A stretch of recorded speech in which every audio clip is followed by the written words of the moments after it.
잠깐 같이 따라서 할까요? 진정한 신앙 성숙은 하나님과 뜻이 같아지는 겁니다.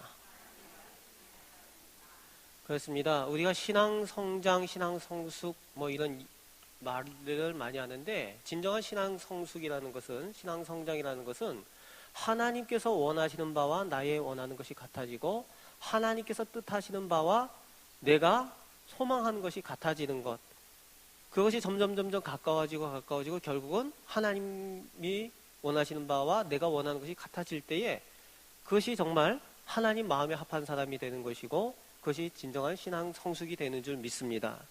이런 신앙 성숙을 이루어 가시는 우리 성도들 되시길 바랍니다.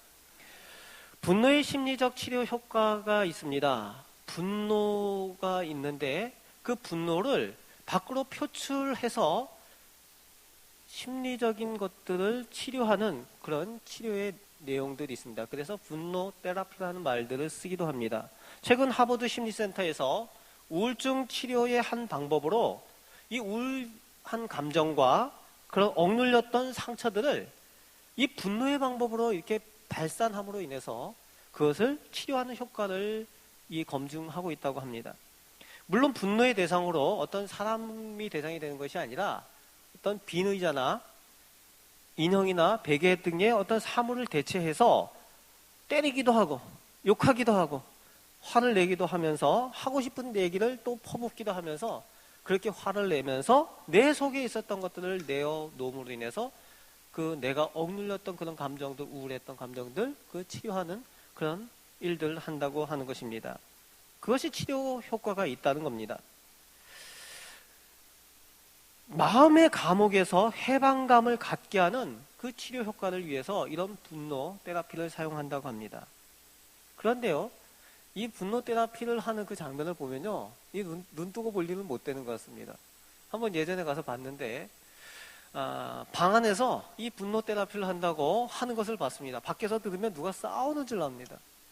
욕하고 때리는 소리가 나고, 그래서 열어보니까 베개를 놓고서 자기 남편 이름을 부르고 욕하면서 두들기고 하는 그런 모습을 보면서 꼭 미친 것 같다 이런 생각을 한 적이 있습니다. 예, 여러분들도 그러고 싶은 마음들이 혹시 있으신지 모르겠습니다. 그런데 단지 그 테라피 방법만 사용하는 것이 아니라 하나님 앞에 기도하는 기도와 이것들 병행하면은 더 큰 효과를 가져올 수가 있다는 겁니다. 여러분, 분노하는 것 자체에 대해서 우리는 대체로 좋지 않다라고, 그 분노하는 것 자체만으로도 잘못된 것이라고 취급을 하는 것을 많이 보게 됩니다. 그래서 노하기를 더디하는 것이 현명하다라는 생각들을 하는 경우가 있는 거지요. 그런데 그렇습니까? 노하기를 더디하는 것이 현명하다. 그러다 보니까 화를 내야 될 때조차도 내지 않는 것, 그것이 현명한 것인가 생각을 하게 되는 것입니다. 노하기를 더디하는 것, 화를 안 내는 것이 좋다. 그런데 어떻게 보면 이것마저도 어찌 보면 성경적이기보다 거칠고 폭력적인 것에 대한 우리의 거부감을 표현하는 하나의 그런 내용일 수가 있다는 겁니다. 사람의 유전으로 교회 안에 자리 잡는 것을 볼 수가 있어요. 옳고 그름의 그런 내용들을 다 떠나서 저 사람은 화냈으니까 잘못됐어 라고 하는 우리들의 모습이 있는 것을 보게 된다는 겁니다.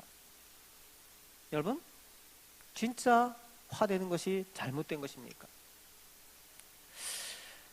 예전에 안암동에 있던 한 교회에서 부목사로 사역을 하던 한 분이 겪었던 일들에 대해서 말씀해 주십니다.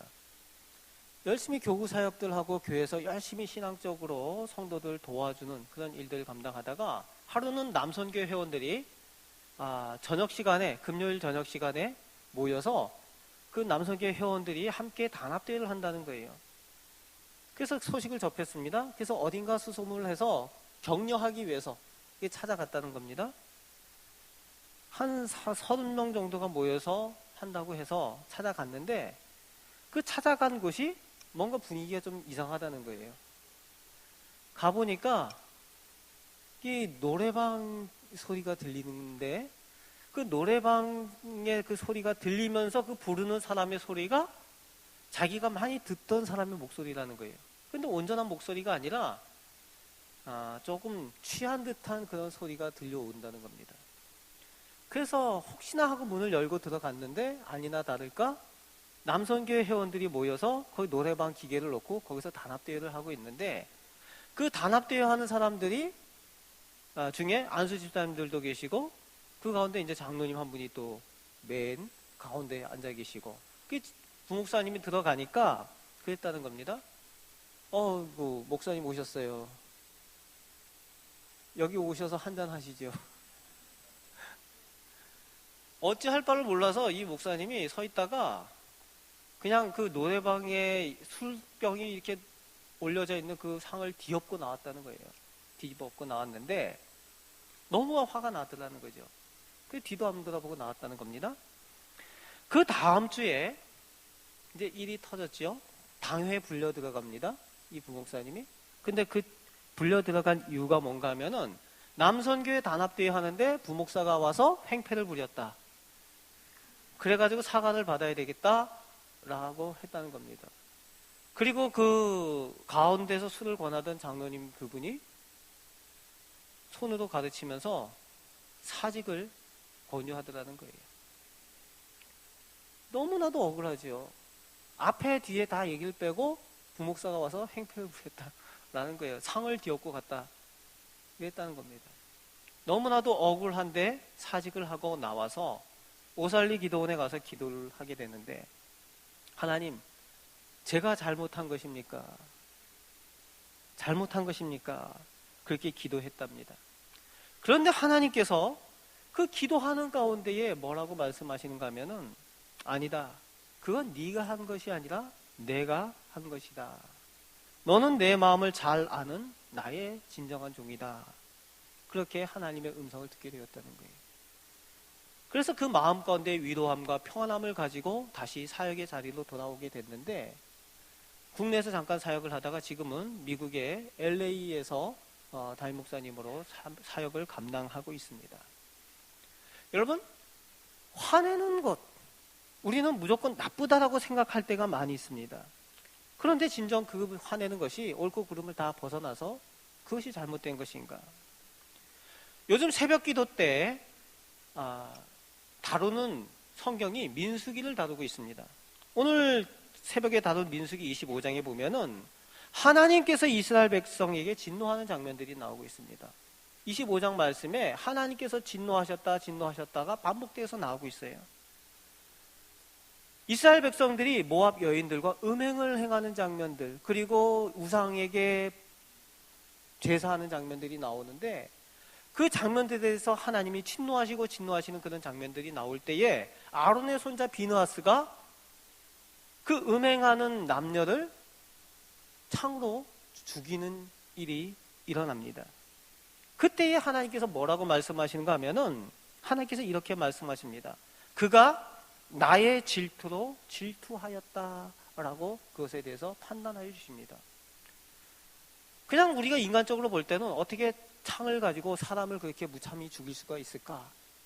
그렇게 생각을 하지만 하나님께서는 그것을 옳다라고 판단하고 계신다는 겁니다. 여러분, 우리가 성경 말씀을 읽을 때에, 하나님의 말씀을 볼 때에 내가 원하는 방식으로 해석하고 읽으면 안 된다는 겁니다. 내가 불편한 것들은 다 제쳐놓고 내가 좋고 편안한 내용들만 골라서 그것을 읽고 믿는 것은 온전한 신앙생활이 될 수가 없다는 거예요. 그런데 많은 그리스도인들이 내가 듣고 보기에 좀 불편한 것들, 하나님께서 화내시고 또 심판에 대한 내용들, 두려운 내용들 다 제쳐놓고 사랑의 주님, 온유의 주님, 평안의 주님, 축복의 주님, 이런 하나님의 모습들의 말씀들만 우리가 골라서 믿는 분들이 있다는 겁니다. 온전한 신앙생활이 될 수가 없다는 거예요. 성경에서는 분명히 하나님의 화내시고 노하시는 내용이 나오고 있습니다. 그것이 구약에 좀 많이 나오고 있죠. 그러나 구약에서만 나오는 것이 아니라 신약에서도 역시 기록되어져 있고, 결국 하나님의 종말과 심판의 근거가 결국은 죄와 악에 대해서 진노하시는 하나님에 대한 내용이라는 거예요. 여러분, 이것을 우리가 알고 있어야 된다는 겁니다. 그것을 그대로 수용할 때에 우리가 진정 하나님을 두려워하는 믿음을 가질 수가 있다는 겁니다. 여러분, 하나님을 사랑의 하나님으로 다 알고 믿으시죠? 한편으로 두려우신 하나님이신 줄 믿으실 수 있으시길 바랍니다. 이런 분노의 내용이 오늘 본문에서 나오고 있어요. 사랑의 주님이신 예수님의 모습에도 이 분노하시는 하나님의 모습이 그대로 본문 가운데에 적나라하게 나오고 있는 것을 살펴볼 수가 있습니다. 오늘 본문 13절 말씀에 시작할 때에 유월절이라고 기록을 하고 있습니다. 이 유대인의 유월절, 유대 백성들이, 이스라엘 백성들이 모든 민족이 예루살렘으로 몰려옵니다. 애굽에서 종되었던 것에서부터 하나님께로부터 구원받은 그 은혜를 기억하면서 감사하면서 하나님의 성전에 다 나와 예물을 드리며 감사하며 지내는 그 절기가 유월절이죠. 그래서 예수님께서도 모든 유대인들과 같이 성전이 있는 예루살렘으로 올라가셨다라고 13절 말씀에 시작하면서 기록하고 있습니다. 그런데 14절 말씀에 보니까 예수님께서 그 성전 안에 들어가서 보신 것이 무엇이었습니까? 기도하는 사람, 예배하는 사람, 감사 찬송하는 사람이 많이 있었습니까? 그런 사람들이 있어야 되잖아요. 그런데 그런 사람들의 모습이 있는 것이 아니라 누가 있습니까? 소장수, 양장수, 비둘기 장수, 그리고 환전상들, 그런 사람들이 잔뜩 장사 판을 벌리고 있는 모습이 그 성전의 모습이었다는 겁니다. 이제 여기서 그런 모습을 본 예수님께서 진노를 하십니다. 무엇 때문에 진노하십니까? 있어야 할 것이 없고 없어야 할 것이 있기에 분노하신다는 겁니다. 하나님을 예배하는 거룩함과 경건함이 없고 인간들의 탐욕과 이해관계만 존재하고 있는 성전의 모습에 분노하시고 있는 모습이 오늘 14절 말씀에 나타나고 있는 겁니다. 예수님께서 분노하시는데 실제로 예수님께서 어떻게 화를 내시는지 오늘 본문에 있는 대로 한번 살펴보자는 겁니다. 어떻게 화를 내시고 그것을 표현하시는지. 15절 말씀 잠깐 보겠습니다. 15절 말씀을 같이 볼까요? 노끈으로 채찍을 만드사 양이나 소를 다 성전에서 내쫓으시고 돈 바꾸는 사람들의 돈을 쏟으시며 상을 엎으시고. 예수님께서 분노하시는 그 내용 그대로 기록한 모습을 보면은 노끈으로 채찍을 만드셨다는 거예요. 채찍을 만드셨다.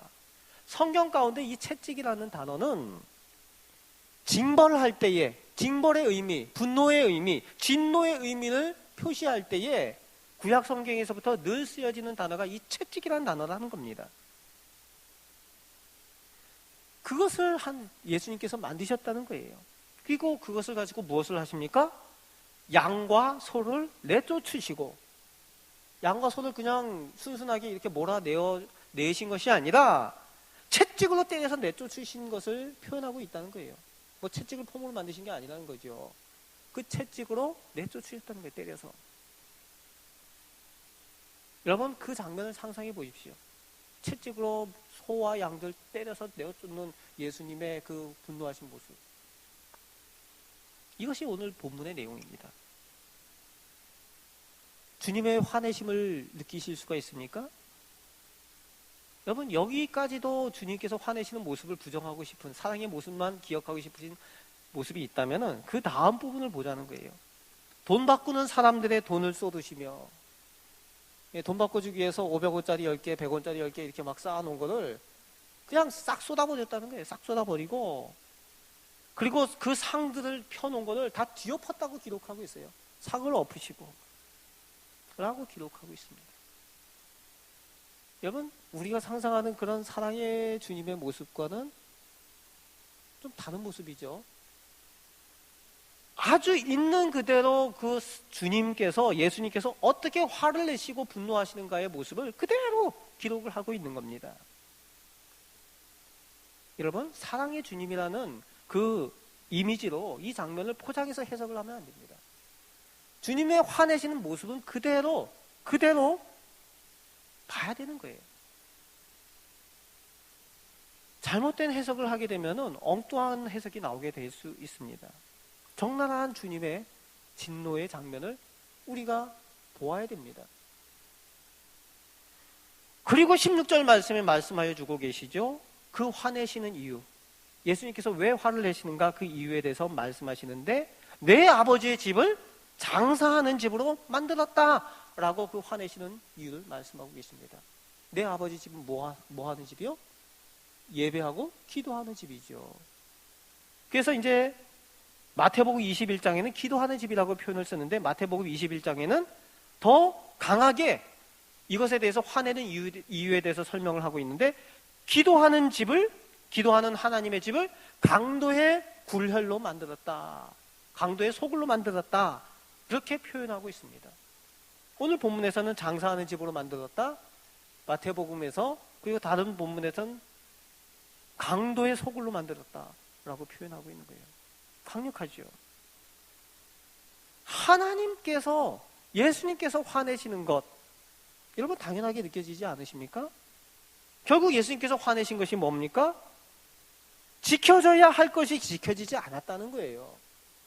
넘어서선 안 되는 선을 넘어섰다는 겁니다. 여러분, 구약 성경에서부터 성경의 전체적인 맥락에서 볼 때에 늘 하나님께서 진노하시고 분노하시는 그런 내용들이 뭔가면은 지켜져야 할 것을 지키지 않을 때, 하나님께서 마지막으로 넘어서는 안 된다라는 선악과 그 선을 넘을 때에 하나님께서 화내신다는 거예요. 그런데 오늘 그 선을 넘었다는 겁니다. 누가 넘었다는 겁니까? 소 팔고 양 팔고 돈 바꾸는 이들, 그들이 넘었다는 겁니다. 그리고 예수님은 이미 이들 배후에 이 일을 시킨 사람들에 대해서 알고 있습니다. 양 팔고 소 팔고 돈 바꾸는 일들을 하도록 시킨 사람들에 대해서 알고 계셨다는 거예요. 그 장사꾼들의 이익을 취하는 사람들이 바로 그 성전에서 높은 위치를 차지하고 있는 대제사장들과 종교 지도자들이었다는 것을 알고 있었다는 겁니다. 여러분, 이 지도자의 위치에 있는 사람들이 그 성전에서의 자신들의 위치와 기득권 때문에 착각을 한 것입니다. 무엇 착각을 했습니까? 성전에서 높은 위치의 권한을 가지고 있고 기득권을 가지고 있다 보니까 그 하나님의 전에 대한 권한이 자기들의 것인 줄 착각을 했다는 거예요. 자기들의 것인 줄 알았다는 겁니다. 성전의 주인이 자신들인 줄 착각을 했다는 거예요. 그러니까 하나님의 전에서 그것을 하는 것을 아무렇지도 않게 생각하고 있다는 거지요. 여러분, 결국 기득권을 가진 지도자들이 주인이 되어서 엉뚱한 행위를 한 겁니다. 누구를 상대로 이 엉뚱한 행위를 한 겁니까? 표면적으로는 성전에 올라오는 성도들에게, 백성들에게 한 것이 되지만 실제로는 하나님의 것으로 도둑질하고 사기치는 강도질을 한 거라는 겁니다.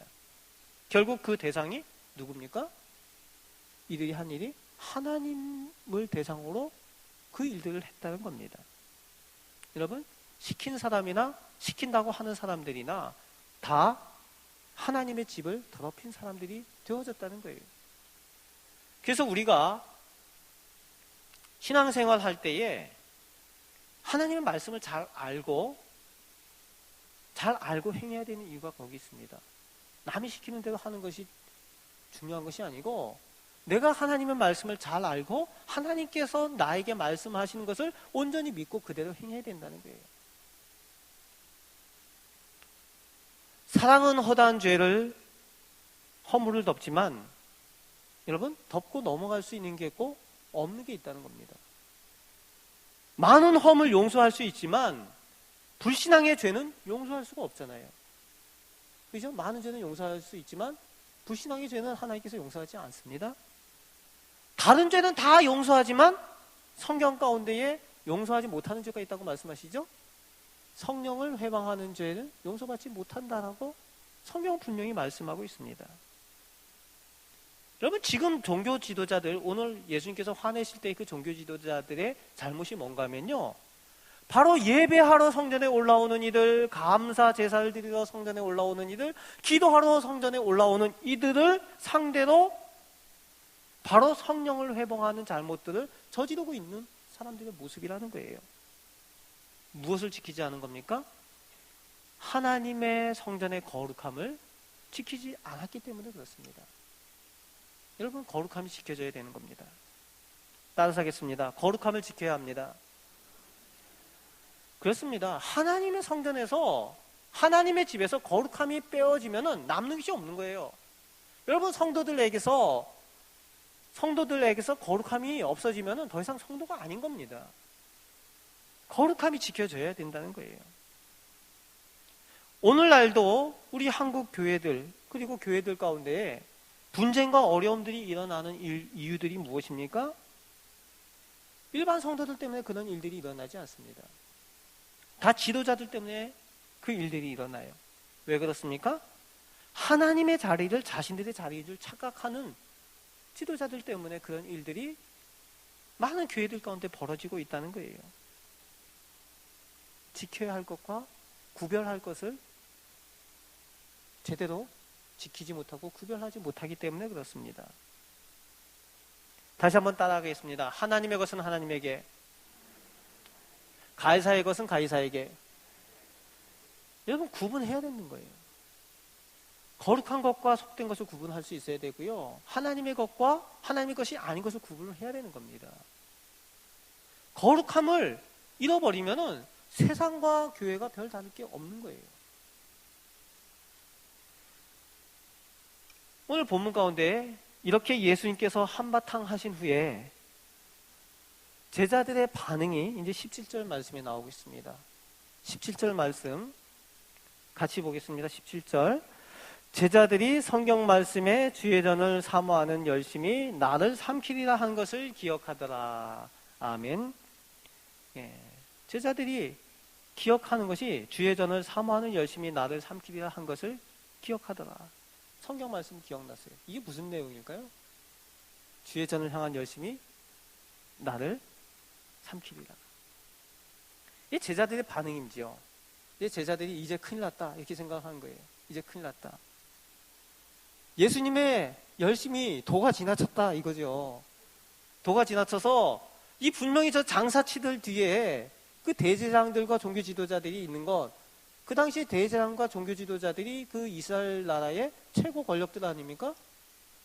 이제 예수님의 열심히 도가 지나쳐서 이제 대제사장들의 코털을 건드렸다 이거죠. 큰일 났다. 이 내용이 바로 그 내용입니다. 열심 때문에 이제 잘못됐다. 큰일 났다. 그때 거기서 이 모습을 당한 이 장사하던 사람들, 이런 유대인들이 이제 18절에 말을 합니다. 내가 이런 일을 행하니 무슨 표적을 우리에게 보이겠느냐 라고 말합니다. 겁 없이 예수 당신이 이렇게 하는 것을 보니 뭔가 큰 표적, 이적을 보여서 이렇게 한 이유를 우리에게 알게 할 것 아니냐라는 거죠. 지금까지 예수님께서 사역하셨던 모습들 뭡니까? 오병이어의 기적들과 여러 가지 이적들, 죽은 사람 살리고 병든 자를 고치시고 하면서 그것들을 통해서 늘 그걸로 끝나는 것이 아니라 그 가운데에 하나님께서 무엇을 원하시는지에서 말씀하셨던 거죠. 유대인들은 그것을 이제 요청을 하는 겁니다. 이적들 또 무엇을 이야기를 하고자 하느냐라는 겁니다. 역시 그런 걸 기대하고 있습니다. 그런데 19절 말씀에 보면은 예수님께서 이상한 말씀을 하십니다. 거기에 대한 대답이 아니라 이상한 말씀을 하세요. 무슨 말씀을 하십니까?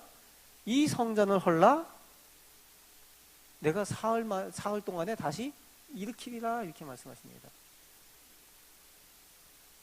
여러분, 이 대답을 왜 하셨을까요? 지금요 우리가 잘 아는 것 같은데 그 당시에 유대인들 입장에서 들으면 황당한 얘기입니다. 유대인들에게 이 성전을 헐라, 누가 헐니까 감히 성전을. 이해가 됩니까? 유대인들에게 성전을 헐라, 그럼 내가 다시, 아니 성전을 다시 세우는 건 고사하고 유대인들에게 성전을 헐라니 감히 말이 안 되는 얘기를 예수님께서 하시는 거예요. 그게 유대인들이 생각을 하는 거죠. 예수님의 능력이, 예수님께서 특별히 여기에 대해서 어떻게 대처할 것이 없으니까 자기들이 할 수 없는 것을 제안하고 당신이 뭔가를 하시겠다라고 얘기를 하는구나 라는 식으로 취급을 하는 거예요. 그러면서 46년 동안 지은 이 성전을 네가 어떻게 3일 동안 일으키겠냐는 거예요. 그렇게 반문을 하는 거죠.